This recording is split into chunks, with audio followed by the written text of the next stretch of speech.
Good afternoon class. Now we will talk about your practical course.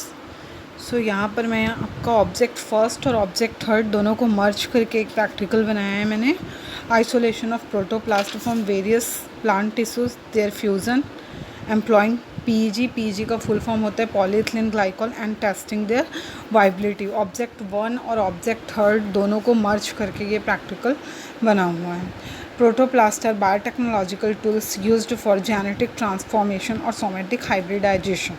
Protoplast एक biotechnological tool है जिसका use genetic transformation या somatic hybridisation के लिए किया जाता है. However, the poor efficiency of regeneration from these simplified systems make this application limited to plant species. Protoplast के रीजनरेट होने का जो एफिशिएंसी होता है, जो कैपेसिटी होता है, वो बहुत कम होता है, जिसके कारण ये टेक्निक जो है बहुत से प्लांट्स में फेल हो जाता है. The plant cell wall is made up of cellulose fibres forming with hemicellulose a network which is embedded in the pectin matrix. Plant cell wall जो होता है वो सेलुलोज फाइबर्स से मिलकर बना होता है. हेमीसेलुलोज का एक नेटवर्क होता है जो कि पैक्टिन मैट्रिक्स में एम्बेडेड होता है या धसा हुआ होता है. The adjacent cells are linked by the middle lamella mainly composed of pectin. बचे हुए सेल्स जो होते हैं वो मिडिल लैमिला कहलाते हैं जो कि पैक्टिन से मिलकर बने होते हैं. फ्रॉम प्लांट टिश्यूज से protoplast are isolated after enzymatic digestion of the cell wall. Protoplast isolate करने के लिए हमको सबसे पहले सेल वॉल का एंजाइमेटिक डाइजेशन करना होता है by using cellulase and pectinase और hemicellulase. By the use of enzyme cellulase, pectinase या hemicellulase. After cell wall degradation, cell wall के डिग्रेड होने के बाद the resulting cells remain surrounded by the plasma membrane. बचे हुए सेल जो होते हैं वो प्लाज्मा मेम्ब्रेन के चारों तरफ उपस्थित रहते हैं. Which provides a weak protection against machine और ऑस्मोटिक स्ट्रेसेस, जो कि क्या करते हैं एक बहुत ही वीक प्रोटेक्शन प्रोवाइड करते हैं किसके अगेंस्ट, ऑस्मोटिक स्ट्रेस के अगेंस्ट प्रोटोप्लाज्म को. For preventing plasma lemma osmotic lysis, बचे हुए प्लाज्मा मेम्ब्रेन के ऑस्मोटिक लाइसिस के लिए the medium used for protoplast preparation and culture and enriched in sugar. जो मीडियम हम प्रोटोप्लास्ट प्रिपरेशन या कल्चर के लिए यूज़ करते हैं उनमें शुगर की बहुत अधिकता होनी चाहिए. Which maintain a slightly hyper osmotic environment, जो कि क्या करता है हाइपर ऑस्मोटिक एनवायरनमेंट को मेंटेन करके रखता है प्रोटोप्लास्ट आइसोलेशन के लिए. The medium is supplemented with mannitol. Medium में मैनिटॉल डाला जाता है 0.9 मोलार का. A sugar alcohol not involve in plant cell metabolism. ये जो मैनिटॉल है ये प्लांट के सेल मेटाबॉलिज्म एक्टिविटी में इन्वॉल्व नहीं होता है. The different protoplast proposed for isolating protoplast present the first step of cell wall degradation using enzymes pectinase and cellulase. जो प्रोटोकॉल्स हैं उसमें हम सेल वॉल डेग्रेडेशन के लिए जो एंजाइम्स यूज़ करते हैं वो है पैक्टिनेज या सेलुलेज या दोनों का combination in optimal conditions of temperature and pH. जिसमें टेम्परेचर एंड पीएच का भी एक डेफिनेट कंडीशन या definite temperature and definite pH होना चाहिए. निश्चित टेम्परेचर निश्चित पीएच होना चाहिए. The digestion is stopped bye washing the preparation of protoplast with solution free of enzymes. Digestion को रोकने के लिए हमको ऐसे वॉशिंग सॉल्यूशन का प्रिपरेशन करना होता है जो कि इन एंजाइम्स से फ्री हो. कौन से एंजाइम, पैक्टिनेज एंड सेलुलेज से फ्री वॉशिंग सॉल्यूशन हो. The resulting isolated protoplasts are observed and the viability evaluated by using the Evans blue staining. जो बचे हुए प्रोटोप्लास्ट होते हैं उनका ऑब्जर्वेशन और वाइबिलिटी टेस्ट की. वाइबिलिटी टेस्ट का मतलब होता है कि आइसोलेशन के बाद में कितने प्रोटोप्लास्ट लिविंग बचे हैं. वाइबिलिटी टेस्ट करने के लिए हम इवांस ब्लू स्टैनिंग का यूज़ करते हैं. आगे हम देखेंगे कि जब हम इवांस ब्लू से स्टैन करते हैं जो डेड प्रोटोप्लास्ट होते हैं वो कलर्ड हो जाते हैं एंड जो लिविंग प्रोटोप्लास्ट होते हैं वो कलरलेस होते हैं, वो स्टैन को अपटेक नहीं करते हैं. प्लांट मटेरियल इसके लिए जो हम यूज़ करते हैं वो है लैटस. लैटस मतलब पत्ता गोभी एंड रेड कैबेज. ये भी पत्ता गोभी की एक वैरायटी है और made by other plants depending upon availability on the local market. या हम इसके जगह कोई भी दो अलग प्लांट्स भी यूज़ कर सकते हैं. प्रिपरेशन ऑफ सॉल्यूशंस, इस पूरे प्रैक्टिकल के लिए हमको किन किन सॉल्यूशंस की ज़रूरत पड़ेगी उसका प्रिपरेशन पहले देखेंगे. Buffer and washing solutions. The buffer and washing solutions are made by mixing solution A. Buffer और वॉशिंग सॉल्यूशन बनाने के लिए हमको जिन जिन सॉल्यूशंस का यूज़ होता है उसका डिटेल्स यहाँ पे दिया है. सॉल्यूशन ए है आपका ट्रिस 25 mm का. ट्रिस का फुल फॉर्म होता है ट्राईअमीनोमीथेन प्लस मैनिटोल 0.9 मोलार का, एंड सॉल्यूशन बी है आपका MES का फुल फॉर्म होता है 2 ethane sulphonic acid 25 mm plus mannitol 0.9 until getting the correct pH 5.5 और 7.5। फर्स्ट सॉल्यूशन का pH होना चाहिए आपका 5.5 first and second both solution का pH होना चाहिए आपका 5.5 या फिर 7.5। then the enzymes are added to the buffer to get the digestion solution। उसके बाद में हम enzymes ऐड करते हैं इन solutions में, इन buffer solutions को digestion solutions बनाने के लिए। फर्स्ट बफर सॉल्यूशन है आपका ट्रिस MES 20 mm का, जिसका pH होगा 5.5 प्लस मैनिटोल 0.9।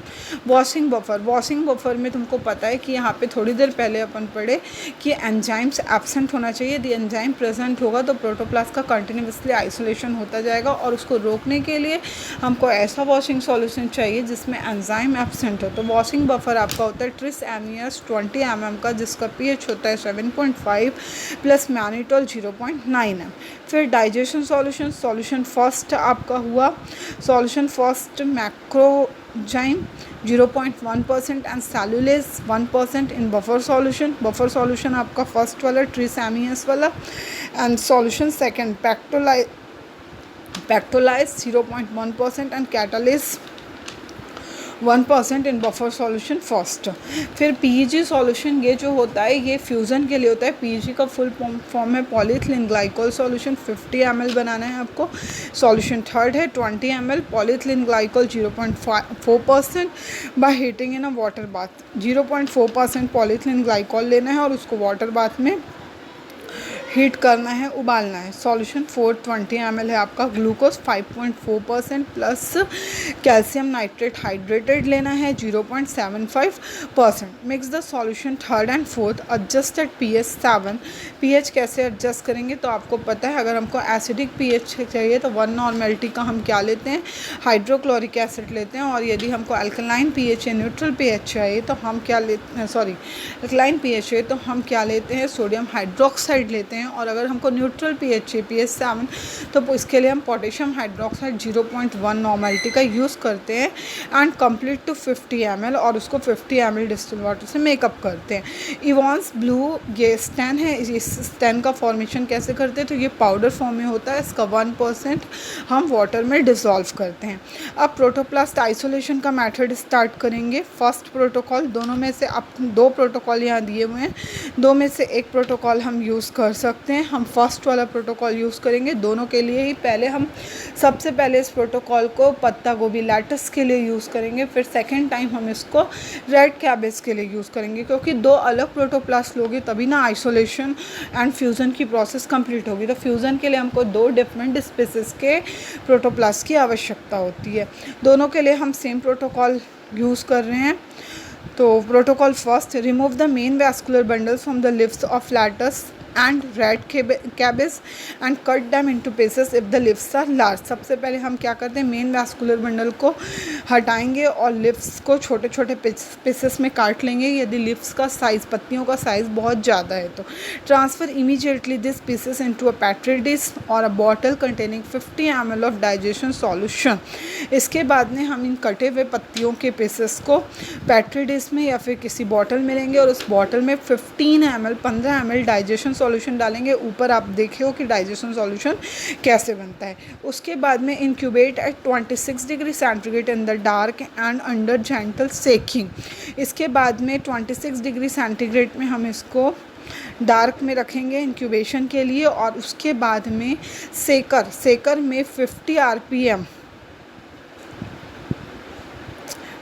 RPM सेकर में इसको क्या करेंगे, सेक करेंगे।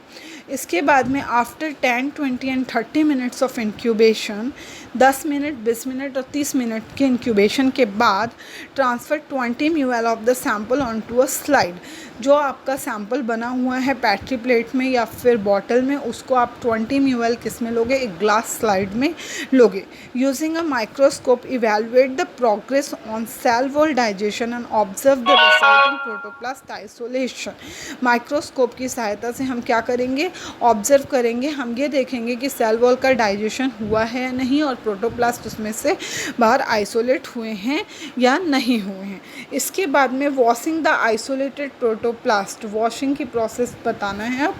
आफ्टर इंक्यूबेशन के बाद remove the digestion solution using a pipette and filter it through a nylon mesh और other filter 75 to 150 ml on a funnel. उसके बाद हम क्या करेंगे कि जो भी हमारा प्रोटोप्लास्ट जो आइसोलेट हुआ है आफ्टर सेकर और पूरे इंक्यूबेशन पीरियड के बाद में हम उसको फ़िल्टर कर लेंगे। नायलॉन मैश मतलब मखमल के कपड़े या फिर वॉटमैन फ़िल्टर पेपर का भी यूज़ हम कर सकते हैं।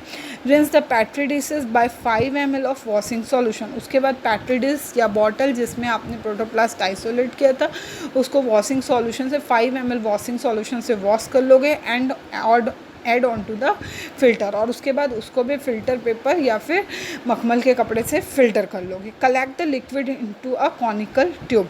इसके बाद इस लिक्विड को हम किसी कॉनिकल ट्यूब में कलेक्ट कर लेंगे। Centrifuge 10 minute at 500 RPM। फिर 10 मिनट के लिए 500 RPM या उससे अधिक RPM में हम उसको क्या करेंगे, सेंट्रीफ्यूज करेंगे।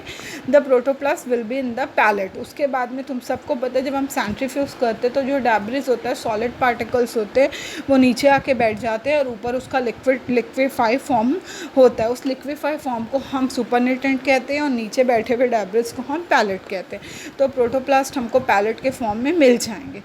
Remove the supernatant with a pipette and discard it. Supernatant को निकाल लेंगे, उसको डिस्कार्ड कर देंगे। Wash the pellet with 5 ml of washing buffer. और पैलेट को 5 ml वॉशिंग बफर से हम क्या कर लेंगे, वॉश कर लेंगे। वॉशिंग बफर बनाने का मेथड ऊपर पढ़ चुके हो।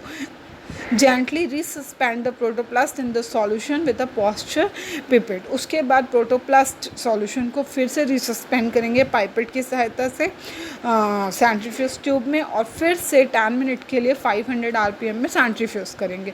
Repeat 2 times this washing operation.